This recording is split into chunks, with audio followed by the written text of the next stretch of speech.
খুব ক্লোজ ভাই, যেমন ৩-৪ বছর ধরে আমরা একসাথে আছি, ও মারা গিয়েছে এই ট্র্যাজেডির মধ্যে। শহীদ ছোট ভাইয়ের স্মরণে আবেগপ্রবণ বিজয়।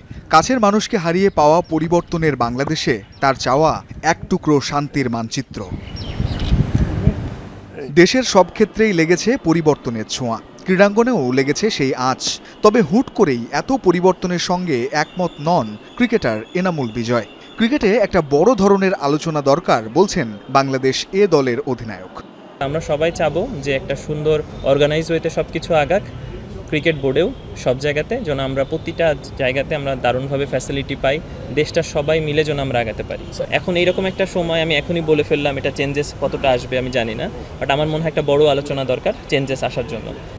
বাংলাদেশের ক্রিকেটে ব্যর্থতার কথা উঠলেই ওঠে কাঠামোগত পরিবর্তনের কথা।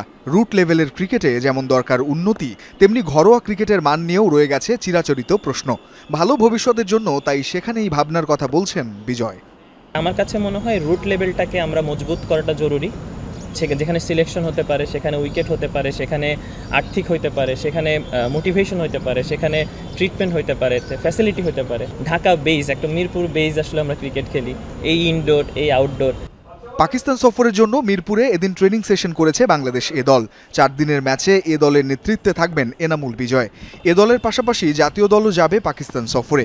তবে জাতীয় দলের টেস্ট খেলুড়ে একাধিক ক্রিকেটার এ দলের জার্সিতে খেলবেন পাকিস্তান এ দলের বিপক্ষেও। বিষয়টিকে ইতিবাচকভাবে দেখছেন এনামুল হক বিজয়। দুই টিমেরই একটা ভালো সুযোগ থাকে, তো আশা করি বাংলাদেশে অনেকদিন পরে একটা টেস্ট ম্যাচ শুরু হচ্ছে, তো আমি মনে করি যে একটা ফলশ্রুত কিছু হতে পারে, সবার খুশি দিতে পারি আমরা। রঞ্জন শান্ত, যমুনা স্পোর্টস, ঢাকা।